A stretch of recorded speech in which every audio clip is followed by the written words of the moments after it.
राम राम जी। आत्म मंथन में आपका स्वागत है। अब मैं आपसे मूलांक 6 के बारे में बात करने वाली हूँ। जो 6 मूलांक होता है वो वीनस से रूल्ड होता है। वो बिल्कुल मदर लाइक होते हैं, एकदम बहुत प्यार करते हैं अपने बच्चों को, अपने परिवार को। तो वो जो कर सकते हैं ना, अगर वो मेल भी है ना, मतलब सपोज़ करो कि आप ये सोचो कि ये लेडीज़ के लिए ही होगा, नहीं, अगर वो मेल भी है ना तो भी वो सब कुछ करने की कोशिश करते हैं अपनी फैमिली के लिए, अपने बच्चों के लिए, अपने जीवन साथी के लिए। तो मतलब ऐसा स्पेसिफिक नहीं है कि वो लेडी ही होनी चाहिए, वो मेल जो होते हैं वो भी बहुत ज़्यादा लविंग होते हैं अपने बच्चों के लिए। तो बहुत बढ़ चढ़ के वो अपने लिए करते हैं और सौभाग्यशाली भी होते हैं, यानी कि उनके पास लक्ष्मी की कमी नहीं होती। तो उनके पास चाहे कहीं से भी आए, ठीक है, वो खुद काम करें चाहे ना करें, ठीक है, मैं बहुत बड़ी बात बोल रही हूँ। कितनी बार होता है उनको भाग्य का साथ मिल जाता है, भाग्य की तरफ से सपोर्ट मिलता है, उनको काफ़ी कुछ मिल जाता है, तो जिसके लिए उनको उतना हार्ड वर्क नहीं करना पड़ता। जो नॉर्मल एक इंसान बहुत हार्ड वर्क, अब शनि वाला नंबर वाला होगा, वो हार्ड वर्क करेगा बहुत ज़्यादा, उसको हार्ड वर्क करना पड़ेगा तब जाके उसको कुछ ना कुछ प्राप्त होगा, अदरवाइज़ नहीं होगा। और लेकिन अगर ये मूलांक 6 वाले जो होते हैं उनको भाग्य से भी बहुत कुछ सपोर्ट मिल जाती है, ठीक है।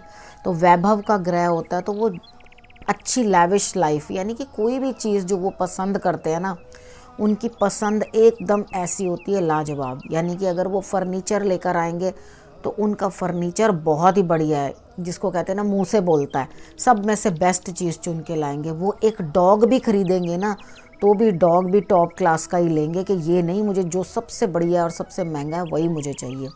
यानी कि उनकी हर चीज़ जो है वो लग्जरी दिखाती है, उनकी जो पर्सनालिटी होती है वो भी लग्जरी दिखाती है। उनके अंदर अगर खुद को ना प्रेजेंटेबल बना के रखने की आदत होगी ना, तो ये प्रभाव ज़रा कम हो जाएंगे। अगर उनका इस तरह का नंबर है तो उन्हें अपने आप को जो ना बड़ा ग्लैमरस बना के रखना चाहिए।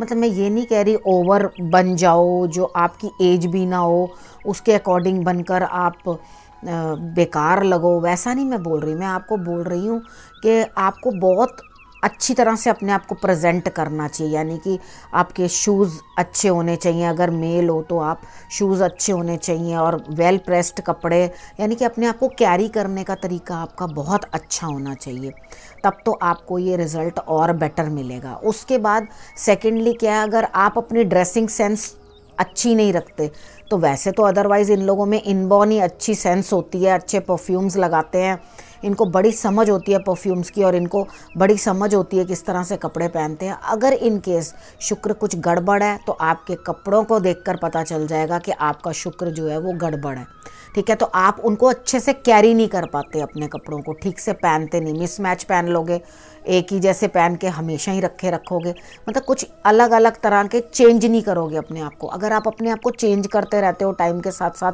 या वो बदलते रहते हो, तो इसका मतलब है कि आपका शुक्र जो है आपको अच्छे रिजल्ट्स दे रहा है, ठीक है। ये काफ़ी है इतना बताना। नेक्स्ट फिर कभी और कुछ चीज़ें आपको बताऊंगी। फ्राइडे आपके लिए बहुत अच्छा दिन रहता है। उसके बाद हम बात कर लेते हैं आपके लिए जो कार्ड्स हैं वो क्या बताते हैं। वीकली कार्ड्स आपको, वो आपको ये बताते हैं कि आपने क्या करना है, किस तरह अपना दिन प्लान करना है। मैं आप मोटिवेट करना होता है आपको मोटिवेट करती हूँ, समझाना होता है आपको समझाती हूँ, जिस तरह से भी आपको मुझे बताना होता है मैं आपको उस तरह से बताती हूँ। कहीं भी मैं नहीं चाहती कि आप परेशान हो या अननेसेसरली अपने दिल पे कोई बात ले लो। मैंने जो आपको उपाय बताए हैं, जिस तरह से बताती हूँ, उसको कर लोगे तो उस सिचुएशन से आप आउट हो। नहीं तो कार्ड्स जो हैं वो आपको जिस तरह का बता रहे हैं वो इवेंट तो करवाएंगे ही करवाएंगे, तो आपको देखना है कि आप उस चीज़ से किस तरह से जो है बाहर निकलते हो। मेरी गाइडेंस लेते चलो और उस सिचुएशन को हैंडल कर लो, ठीक है। आप बच्चे हो, बड़े हो, जो भी हो, ये जो मैं बताती हूँ वो आपके सबके ऊपर फिट बैठती है, आपके अपने अपने हिसाब से आप लोग देख सकते हैं। अब हम बात कर लेते हैं संडे की। संडे वाले दिन मुझे ऐसा लगता है आप किसी ना किसी चीज़ के अंदर स्टक हो, ठीक है। आप परेशान हो किसी ना किसी चीज़ में, आपको लग रहा है मैं फंस गया, मैं निकलूं कहाँ से। एक ही तरीका है बचने का। नंबर 1, सूर्य आराधना कर लो, सूर्य को जल चढ़ाओ, आदित्य हृदय स्तोत्र का पाठ कर लो, ठीक है। और उसके तुरंत बाद आपने बजरंग बाण का पाठ कर लेना है। आंखें बंद करना, हनुमान चालीसा का पाठ कर लेना या बजरंग बाण का पाठ कर लेना, सुन लेना। नहीं आता बोलना तो हनुमान चालीसा तो सीख ही लो, ठीक है। उसके बाद बोलने के बाद आपने अपनी आंखें खोल के बजरंग बली के दर्शन करने, ठीक है। आप थोड़ी थोड़ी देर में अपनी सोच बदलोगे, अभी ऐसा कर लेता हूँ मैं, अब फंस गया, मैं एक काम करता हूँ, मैं ऐसे कर लेता हूँ, नहीं नहीं नहीं मैं वैसे कर लेता हूँ, नहीं नहीं नहीं नहीं अब ऐसे कर लेते हैं। तो मतलब ये चीज़ आपके माइंड के अंदर कंटिन्यूस आपका सिचुएशन चलेगी। तो उस सिचुएशन को आप इन उपायों से हैंडल करना और उसी तरीके से चलना। मोस्टली क्या होता है, संडे वाला दिन होता है, हम लोग सब यही सोचते हैं संडे का दिन है, लेट उठेंगे, ये करेंगे वो करेंगे। वो लेट उठना जो होता है वहीं सूर्य को कमज़ोर कर जाता है। पहले उठो, सूर्य की आराधना करो। मैं मानती हूँ आजकल सूर्य दिखते नहीं हैं, आप क्या आराधना करोगे, कोई बात नहीं, आप अपने रूम में भी बैठ के ईस्ट की तरफ फेस कर लो और फेस करके आप अपना पाठ ही जाप ओम गृहिणी सूर्याय नमः या आदित्य हृदय स्तोत्र का पाठ कर सकते हो, ठीक है। उसके बाद हम बात कर लेते हैं मंडे की। मंडे को मुझे ऐसा लगता है कि आप पुरानी जगह, जो पहले की जगह है, कहीं उधर जाओगे और वहाँ पर आप जाके विज़िट करोगे। मे बी आपको पुरानी यादें ताज़ा हों, जहाँ आपका बचपन बीता या पुरानी जगह हैं, वहाँ पर आप जाकर खुश होगे, आप वहाँ पहुँचना चाहोगे, तो आप जाओ और ज़रूर होकर आओ, ठीक है। क्योंकि मुझे ऐसा लगता है कि आपको पास्ट की यादें जो हैं वो सता रही हैं। आप उस जगह को देखोगे तो आपको बड़ा रिलीफ फील होगा, अच्छा लगेगा। कई बार हमारे दिल को सुकून मिलता है ऐसी चीज़ें करके, तो करना चाहिए, ठीक है। मैं रोकूंगी नहीं आपको, क्योंकि जब आपको पास्ट की चीज़ें आके बार बार डिस्टर्ब करती हैं तो आप अननेसेसरीली परेशानी में आ जाते हो। तो आपने वो जगह पर जाना है और उसे देखना है। अगर आपको कंफर्टेबल फील होता है तो आप उसको देख कर आओ। उसके बाद ट्यूसडे की बात कर लेते हैं। ट्यूसडे वाले दिन, लेकिन हाँ, जाने से पहले आप तिल, चावल, चीनी, त्रिचोली जो है, चींटियों को ज़रूर डाल देना यात्रा करते समय, ठीक है। आपने जो तैयारी करी हुई है ताकि आपको उस चीज़ के अंदर जो रिज़ल्ट्स आपके डिज़ायर्ड हैं वो आपको मिल जाएं। उसके बाद मैं बात करती हूँ ट्यूसडे की। ट्यूसडे आपको नई कोई चीज़ आपके सामने आ रही है और आप किसी न किसी तरीके से उस रिलेशन में या उस सिचुएशन में कॉम्प्रोमाइज़ करते हुए दिखाई देते हो, ठीक है। कोई नई चीज़ आपके लिए आ रही है, मुश्किलें होंगी उस चीज़ को एडजस्ट करने में, लेकिन आपकी भलाई इसी में है कि आप कॉम्प्रोमाइज़ करो, ठीक है। नहीं करोगे तो आप परेशानी में आ जाओगे। उसके बाद हम बात करते हैं वेडनेसडे की। वेडनेसडे वाले दिन मुझे ऐसा लगता है कि कुछ ना कुछ आपको परेशानी देगा। अरे ये क्या हुआ, यानी कि कई बार होता है कि आप किसी चीज़ से परेशान हो जाते हो, एकदम से आपके मान सम्मान पे कोई चोट लग जाती है।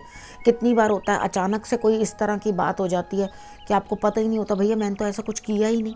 तो आपने करना क्या है, अपने माथे के ऊपर हल्दी और केसर का तिलक लगा लेना है, ठीक है। वेडनेसडे है, मत लगाओ, छोड़ दो इस उपाय को, ठीक है। आपने करना क्या, जो आप पहनते हो ना सर के ऊपर कैप, ठीक है, या दुपट्टा, जो भी कुछ पहनते हो उसे फोल्ड करके आप उस पे हल्दी और केसर का तिलक लगा के उसे आप भगवान जी के पास रख दो, मंदिर में अपने रख दो, ठीक है। आपने उसको उसके बाद ज़रूरत पड़े तो पहन लो, नहीं तो आप वहीं रहने दो। वो आपके लिए सारी प्रॉब्लम्स दूर कर देंगे। प्लांट कोई भी हो, पौधा आपका, उसके ऊपर कोई बेकार पत्ते हो, खरपतवार निकल रहा हो, तो थोड़ी उसकी केयर टेक कर लो जाकर।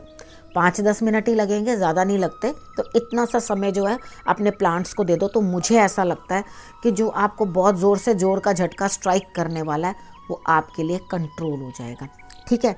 और वैसे आपके लिए दिन जो है वो ऑर्डिनरी रहेगा, कुछ खास आपके लिए स्पेशल कुछ आने वाला नहीं है, क्योंकि ऑलरेडी आपके लिए रट क्लीनिंग जो है वो चल रही है, यानी कि इसको कहते हैं गंद निकलना, ठीक है, गंदगी बाहर निकलनी।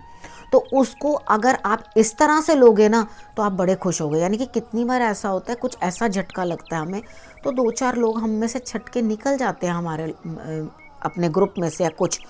तो एक्चुअली वो क्यों छटके निकल जाते हैं, क्योंकि आप कहीं ना कहीं उस सिचुएशन से पकड़े होते हो, आप परेशान हो रहे होते हो, आपको वो सिचुएशन अच्छी नहीं लग रही होती, आप इस सिचुएशन से बाहर निकलना चाहते हो, लेकिन आप अपने तरीके से तो लाख कोशिश करते हो, उस चीज़ में से निकल नहीं पाते।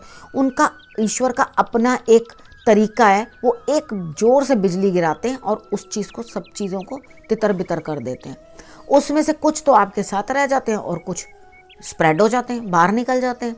तो जो बाहर निकल जाते हैं एक्चुअली उनका आपकी जो रियल पिक्चर है, यानी कि आपकी जीवन की जो फिल्म चल रही है, ठीक है, तो आपकी रील चल रही है, उसमें अब उनका रोल ख़त्म हो चुका होता है। ठीक है, जब एक किरदार का रोल ही ख़त्म हो जाएगा तो वो डेफिनेटली वहाँ से चला जाएगा। अब उसकी नीड नहीं है, अब उसे अपने आप बाकी की चीज़ें करनी है। तो कुदरत ने सब कुछ प्लान किया हुआ है, उसकी बातों के ऊपर आप विश्वास करो और उस तरीके से चलने की कोशिश करो। अब मैं बात करती हूँ थर्सडे की। अब मैंने आपको इतना मोटिवेट किया, लेकिन उसके बावजूद भी आप क्या कर रहे हो, रात को जाग रहे हो। ठीक है, रात को परेशान हो रहे हो, कोई ना कोई चीज़ सोच रहे हो, कुछ ना कुछ दिक्कत महसूस हो रही है। हो सकता है आपका स्वास्थ्य भी गड़बड़ हो, क्योंकि फ्राइडे वाले दिन में मुझे ऐसा लग रहा है कि आपकी हेल्थ जो है वो डाउन है, या किसी की भी हेल्थ डाउन हो सकती है। तो आपने करना क्या है, सबसे पहले आपने सौंफ का अर्क बना लेना है। अर्क कैसे बनाते हैं, पानी में सौंफ डाल दो, सौंफ डालने के बाद, सौंफ मीठी वाली नहीं, ठीक है, सौंफ हरी वाली मोटी सौंफ, क्योंकि जो बारीक होती है उसे भी कहीं ना कहीं मीठा किया होता है।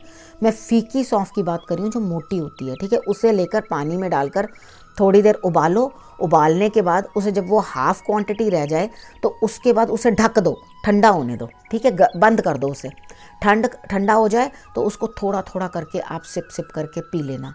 और रात को अपने पिल्लो के ऊपर आपने रेड कलर का कपड़ा ले लेना, छोटा सा पिल्लो बना लेना, और उसके अंदर आप मोटी सौंफ डाल लो, ग्रीन वाली, वो डाल करके अपने सिराने रख लेना, और सिर जो है वो साउथ डायरेक्शन की तरफ करके सोना। तो आपको नींद आएगी, आपको अच्छा लगेगा। मैं ये देख रही हूँ कि आप उसके बाद, मेरी ये बात समझने के बाद, आप जो है पूरा दिन खुशी के मूड में रहोगे। यानी कि थर्सडे को जब आप मॉर्निंग में उठ रहे हो, ये आपने काम वेडनेसडे रात को ही कर लेना है, तो आपको ऐसा लगेगा कि मैं रिलैक्स्ड हूँ। ठीक है, तो आप बहुत खुश मूड में हो जाओगे, और मेरी बात मानो और उसके हिसाब से ही उपाय कर लेना। उसके बाद फ्राइडे वाली बात कर लेते हैं। फ्राइडे वाले दिन भी मुझे ऐसा लग रहा है आपकी हेल्थ कुछ डाउन है। ठीक है, तो अपनी हेल्थ का ध्यान रखना, मेडिसिन लेना, और सर्दी है, कुछ ना कुछ गर्म कपड़े पहन के रखो, कहीं आपको सर्दी की वजह से ना परेशानी हो जाए। लेकिन हाँ, आपकी ये हेल्थ जो डाउन होगी उसके लिए सब आपकी मदद करेंगे, आपका ध्यान रखने की कोशिश करेंगे। तो आप जो है उनकी पार्टिसिपेशन जो है ले लो। अगर आपके लिए सभी मिलकर कुछ करने की कोशिश कर रहे हैं तो आप मना क्यों कर रहे हो, आप उस चीज़ को एक्सेप्ट करो। उसके बाद हम बात कर लेते हैं सैटरडे की। सैटरडे वाले दिन आप अपने जीवन साथी के साथ, अच्छा संबंध या पार्टनर के साथ, जो भी आपका बिजनेस पार्टनर है, लेकिन आप इमोशनली कहीं ना कहीं स्टक हो। यानी कि आप उनसे बात तो कर रहे हो, अच्छी तरह से समय तो व्यतीत कर रहे हो, लेकिन अंदर ही अंदर कहीं ना कहीं आप अपनी कुछ चीज़ें शेयर करना नहीं चाह रहे। यानी कि मन में कहीं ना कहीं कुछ ऐसा है कि आप शायद शक खा गए हो किसी के ऊपर, और अपने धन को किसी के साथ, या अपनी कोई भी चीज़ को आप किसी के साथ शेयर नहीं करना चाह रहे। वो कहते हैं ना, दूध का जला छाछ भी फूक फूक के पीता है। तो वो आपका हाल सैटरडे को मुझे लग रहा है। प्लीज़ प्लीज़ प्लीज़, अगर आपको ऐसा लग रहा है कि मैं किसी के साथ भी अपना जो है तजुर्बा हो, पैसा हो या कुछ भी हो, मैं शेयर नहीं करना चाहता, तो बिल्कुल भी मत करना। अगर आपको ऐसा लग रहा है मैं ट्रस्ट नहीं करूं, क्योंकि आपके इमोशंस जो हैं वो लगातार हिल रहे हैं, मतलब स्टेबल नहीं है। ठीक है, वो लगातार आपको कभी बोलेंगे मैं इस पे विश्वास कर सकता हूँ, नहीं नहीं नहीं नहीं नहीं नहीं करना। तो जब आपके मन में एक बार के लिए भी ये अविश्वास आए, तो अपने मेंटल पीस के लिए आप किसी पे ट्रस्ट मत करो। ठीक है, खुद अपने पैसे को संभाल के रखो, और उसे अपने हिसाब से जो है आप संभालो, और उसके अकॉर्डिंग आप चलो। किसी को अपना धन देने की आपको कोई ज़रूरत नहीं है, क्योंकि ये समय वैसे भी ऐसा चल रहा है। इस समय में आप अगर अपना धन किसी को दे दोगे, तो मुझे तो नहीं लगता कि कहीं से आपका धन वापस लौट के आने वाला भी है। ठीक है, तो सोच समझ के आप किसी को ऋण दो, या उस चीज़ के लिए हाथ आगे बढ़ाओ, जबकि आपके लिए जो है रिलेशनशिप्स के अंदर जो है अपना इंजॉय करो, समझ रखो उस हिसाब से, और उस तरह से ही चलो। ठीक है, अब मैं इस विषय को यहीं समाप्त करती हूँ। नए विषय के साथ आपके पास फिर से आऊँगी अगले हफ्ते। तब तक के लिए नमस्कार।